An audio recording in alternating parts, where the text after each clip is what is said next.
G'day YouTube, welcome back to my channel Bonsai Works. I'm David. This is my last little black pine that I've got to work on in summer. So in summer we decandle black pines that are in refinement stage. What refinement stage is pretty much this. So you can see the tree starting to really get some shape.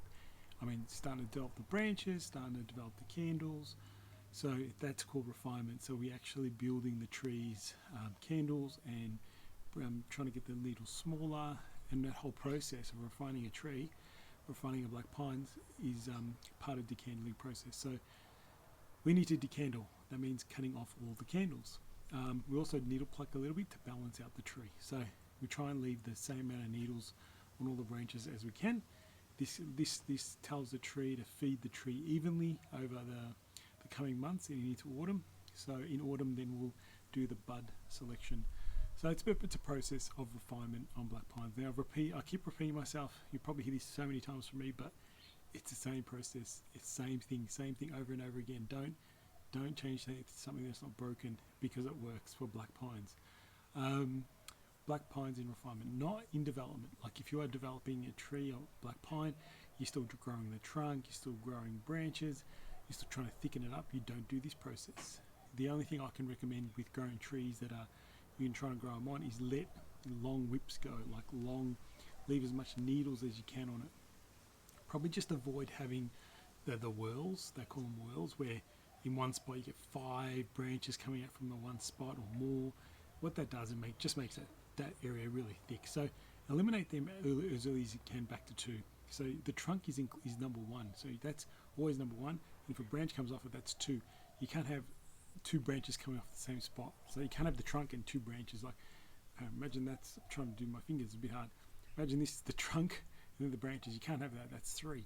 So you got to take 1 off. So that's the trunk and that's a branch. So a very quick tutorial. Sorry I don't have anything to show you exactly how to do that, but remove things back to 2 so you can start on the right process. But that's it. So this decandling is pretty straightforward. You would have seen me do it a number of times. You just go throughout the tree. You're looking at the front. That's the front. So I just start at the top and just cut all the candles off. Pretty much the whole thing. See? That's gone. And I just do the whole tree, regardless. Cut all the candles. Because in that spot you're going to get multiple buds coming out.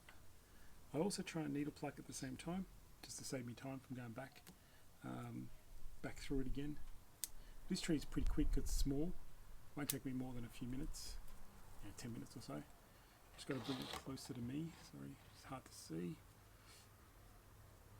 And you just go through it, cut all the candles, small ones, medium ones, large ones, everything. And then needle pluck to balance out the tree. You can see, it's hard to try and show you needle plucking, but you just try and make sure you got the same amount of needles in the one area. From the one cut, so you cut it and then below it you'll see needles, and then you pluck, just make sure that they're all balanced, like they're all even. So once I finish with this tree, it's going to be pretty sparse. You won't see much needles at all.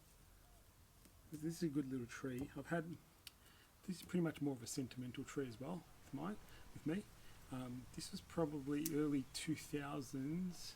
This was a young piece of nursery stock that I did a demonstration for my club Bonsai Northwest. I think it was Bonsai Northwest then, or could have been Sunshine Bonsai Group, I can't remember. But yeah, it was one of the first demonstrations I did. Early 2000s. It was just it actually ended up being a trunk and a few branches left. So wasn't much on it. And I've pretty much just slow growing this tree the whole time. Haven't really done the refinement process as well at the start of this life of this tree, because I just didn't know it that well. So I've only learnt it over time, and hopefully I can translate that to some of you guys to help you out in trying to get a better process and quicker process to build the tree up. So yeah, I've still got photos of myself with this tree when I first did it. So it's interesting to look back. There wasn't much to it. There was only a couple of branches, as I said, at the end. Like, it was pretty much think of a beginner working on a tree. You're pretty much leaving all the main branches left, right, back, that kind of stuff. Pretty standard stuff. Nothing too too interesting, nothing too hard, but you know, it's a sentimental tree because I've had it for that long, and it was the first tree I demonstrated on at the club. So always I kept it, and here it is now. So I still like it, I still enjoy it. It's got a nice little trunk on it. It's starting to develop really well, starting to ramify well. Just keep it going, keep building it up, and hopefully keep it looking good. It is in a nice quality Japanese container pot. I can't remember who the potter is, but it is an old pot. It's a beautiful patina on it. It's got a really, even though it's a dark brown, it's got this really nice aging patina on it. Like, it's quite nice. I like it. And yeah, I'm happy with it. But other than that, it's pretty straightforward. So you can see what I mean by tree refinement is just about, this is all it is. Just trim away, pluck away, balance out, and you make sure you do it. Like I leave my, this one's left until early Jan. I did all my black pines kind of before Christmas, pretty much. I left the little one, the smallest tree, this one's the smallest I have, till January, early January. The point of that is, because this is a smaller tree, by the time autumn comes, the buds that would have developed will be smaller than the buds developed on the bigger trees. Well, that's the idea here. So it doesn't have as long to develop its candles or buds as the other trees. So you should end up with, what's the answer? Yep, smaller candles on it. So that's the plan, if that makes sense to everyone. Now it's just going to take a bit of time to get through it, but I'm getting there. Haven't got much left. Pretty much the top half is done. We've got a few branches here and there. You can see it's pretty. If I wasn't talking, I'd pretty much just be doing this, and just getting through it really quickly. You know, it's not hard. I just want to try and, all I try and do is make things hopefully sound simple and easy to follow. It's not hard once you get the hang of it, you know. I try and use terminology that's pretty much anyone hopefully can understand.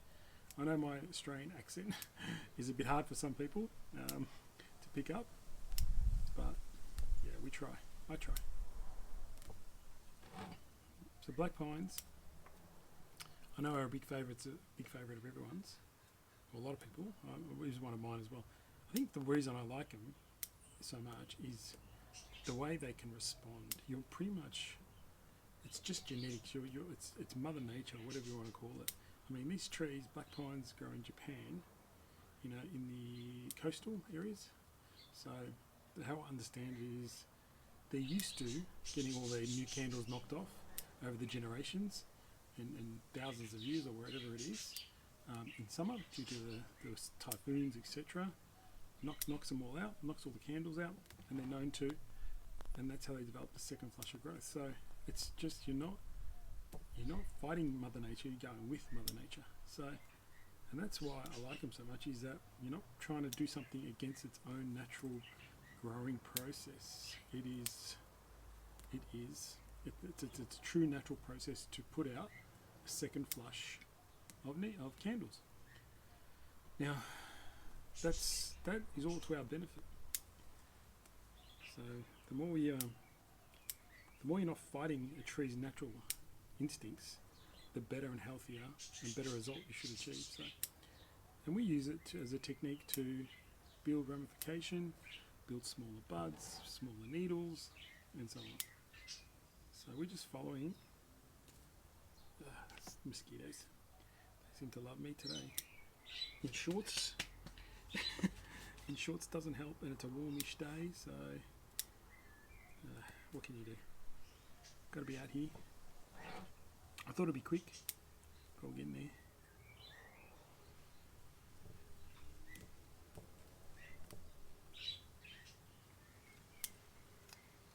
So yeah, pretty much my pine collection is now pretty much made of just black pines.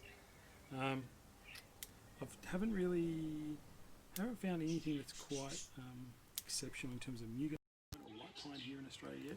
I know there's a few great ones in around Melbourne, and great owners and who've got some fantastic white pines, and Mugos, etc. Quentin, Brian, you know who you are if you're watching. You know, they got exceptional trees of Mugo and even Scots pine and white pine especially. But I haven't really found anything that's really captures my attention, or even raw something that I can develop over time. Just haven't really found something that will capture my. I like trees that capture my imagination or capture something interesting. So anyway, that's why I'm pretty much now sticking with black pines.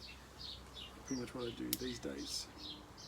All right, I'll cut it now and then come back and show you the final product. So pretty quick, easy process. Cut it back. You saw how nice and flush it was before, and now I've cut it back pretty well. I have noticed some areas here that I'd like to cut back right back to in some areas, so now I might do that and let the new buds, the buds further back, come along. So that's another process where we can talk about, but you only get to see that once you actually start to look into the tree a bit more. So you probably, for example, see that branch hanging out there, I can cut that back and there's a smaller branch in here. So you start to build the tree like that. You also want to always try and cut back to a closer branch or inner branch, which will help make the tree look a bit smaller. So there it is. There's my nice little black pine. Needs a bit of work, but now that I can see everything, I'll probably spend some time wiring this tree over summer, getting it all looking good and cool again. So that's it for me. That's the last black pine to be done in summer here in my collection. So thanks for watching, and I'll see you guys around. Bye for now.